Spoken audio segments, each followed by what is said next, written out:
పంది మాంసం తినడం వలన బుద్ధుడు చనిపోయాడా? గౌతమ బుద్ధుడు దేవుడా?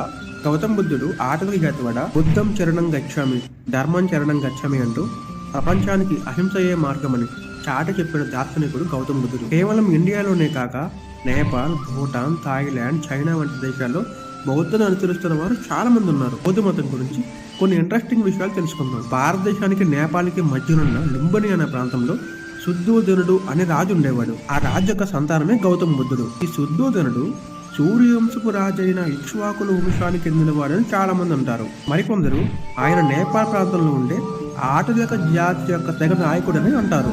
అందుకే గౌతమ బుద్ధుడు కూడా ఆటవిక జాతివాడా అనే సందేహాలు కూడా ఉన్నాయి. గౌతమ బుద్ధుడు దేవుడా? గౌతమ బుద్ధుడు ఎప్పుడు కూడా తనను తాను దేవుడిగా ప్రకటించుకోలేదు. గౌతమ బుద్ధుడు తనను పూజించవద్దని చెప్తాడు. అందుకే ఆయన శిష్యులు ఎప్పుడూ కూడా తనను దేవుళ్ళ చూడలేదు, ఒక గురువుగానే పూజిస్తారు. బుద్ధుడు కేవలం ప్రవక్త, బోధకుడు మాత్రమే. ఆయన భగవంతుడు కాదు, భగవంతుని అవతారం కాదని స్వయంగా ఆయనే చెప్పారు.